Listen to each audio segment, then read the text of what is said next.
Après une pause de 3 ans, la comédie musicale Le Rouge et le Noir, née à Paris, fait son comeback à plus de 8000 km de son lieu de création, en Chine. Ayant nécessité 1 an d'organisation, la tournée chinoise de la troupe, comprenant 46 dates, a commencé en septembre dans la ville de Shijiazhuang et s'est poursuivie à Shanghai. Ce vendredi, la comédie musicale s'est produite sur la scène du Théâtre du Siècle à Beijing, la première des 13 dates prévues dans la capitale. Nous avons recueilli les impressions des interprètes dans les coulisses à l'issue de la représentation.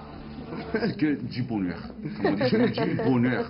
Non, c'est super plaisant. C'est vrai qu'il y a un bel accueil, les gens adorent.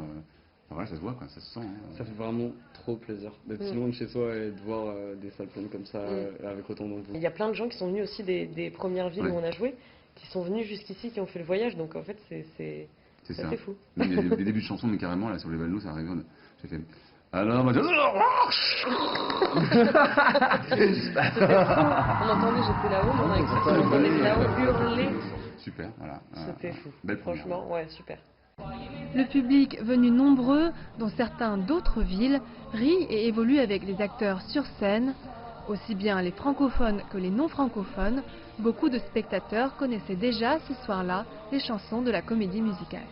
Je pense que la musique est très bien. Par exemple, Je veux les gloires à mes genoux. Je connais cette chanson en français et en chinois et j'ai beaucoup aimé cette chanson, donc j'étais très contente quand j'ai entendu cette chanson.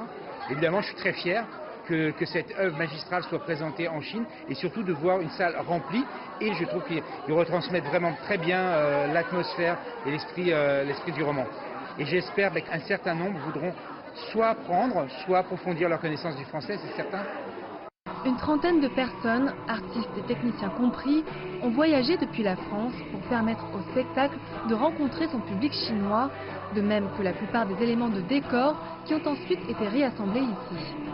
Organisé à travers la coopération d'équipes chinoises et françaises, le spectacle bénéficie d'une scène plus grande par rapport à 2016 et d'effets visuels retravaillés. Après Beijing, la troupe ira à Guangzhou, puis se produira à Shenzhen pour la suite de cette tournée qui se terminera le 17 novembre prochain.